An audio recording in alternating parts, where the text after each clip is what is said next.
Hello, and welcome back to my channel.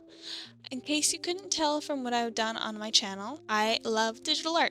It is my main medium with a little bit of markers that I do for pins and sometimes candle making. And don't get me wrong, those are all fun as well, but digital art is my main medium. There are plenty of reasons for that, as well as plenty of reasons I get upset at it, so I'm doing a list of pros and cons of digital art. This list will consist of my own personal experience to help anyone who might be interested or be thinking about getting involved in digital art. My experience is not everyone's experience, and that's okay. I encourage you to share your own experiences in the comments as well, just to share or because someone else might find it helpful.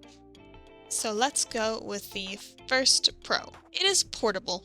Digital art is so insanely portable, it's amazing. Now before you go and say, a sketch pad and pencil is portable too, stop. You know that's not what I'm talking about, you're being obtuse. And I'm mostly saying this because I posted a short about it, and that's what all the comments were.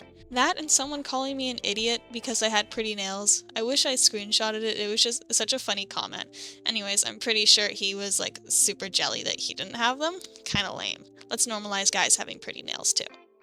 Anyways. Well, yes, a sketch pad and pencil is portable, a canvas and paint are not. All of your 100 markers and pencil crayons may not be.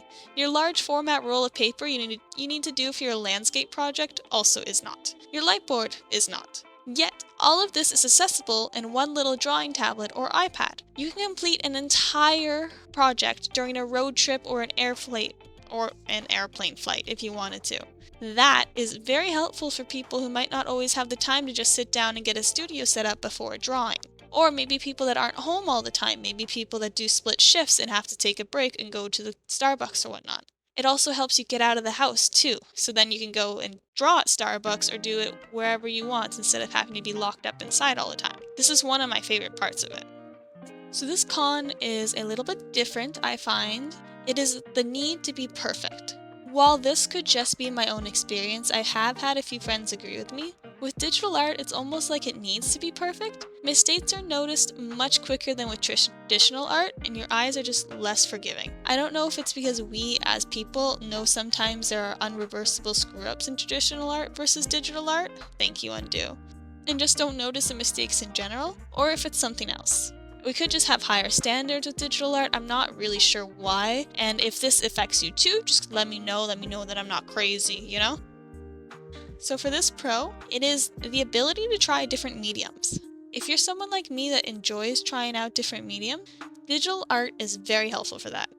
You have to get different brushes for it, but you can try different painting types, sketch types, charcoal, and even calligraphy. This is really nice if you just want to try a medium first without buying all the new materials just to find out you don't really like it. Of course, it won't be the exact same texture-wise for some options, but it's generally still good and still helpful. It still lets you know if this is something you might want to try out. You can also watch videos to get the texture type. So this con happens in everyday life. It's not just digital art, but it's the distraction. One big issue with doing digital art, I find, is the opportunity to get distracted. Traditional art, your hands are probably busy. They are probably covered in paint or they are somewhere else, not holding your iPad, at your computer, or even your phone. Bless you hardworking folks. So why not go and check Instagram real quick? There's no harm in going to read some Reddit, or a quick TikTok break, or maybe you're just going down the rabbit hole because of some question you thought of at the samurais in the, I don't know samurai times, in the samurai times. It is so much easier to get lost about what you were doing and going into the media spiral without realizing how much time has passed versus traditional art where you have to actually stop and go get your phone to go check it out. One pro I had is one that definitely affects me because I am kind of lazy. I don't like setup and I don't like aftercare very much. Of course, those are bad qualities to have and I should work on them.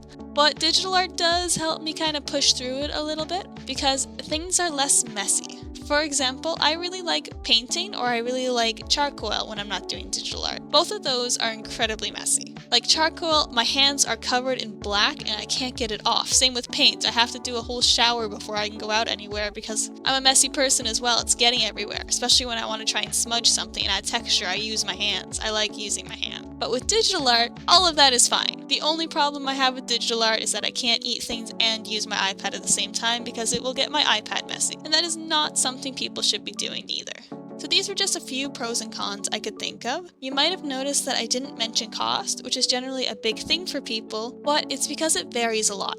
It really depends on what medium you're doing, how casual you want it to be, and how much you want to do as well. Like if you want to market it, if you want to sell it, there's a lot of different aspects for the cost. Personally, digital art is cheaper for me because like I said, I like to paint and I like charcoal. Charcoal is a bit more on the cheaper side, but painting can get a lot more expensive with canvases and good kind of paint. However, if you just wanted to do it casually, you can get dollar store canvases, dollar store paint, and that's a lot cheaper than getting an $800 iPad and a pencil. So this would be something you would have to look into for cost yourself, just to see what you want to do with it. Anyways, let me know what you think, and if you want me to list some more pros and cons, or if you have any more you'd like to list. And thank you all for tuning in, and remember to like and subscribe. Thank you. Bye.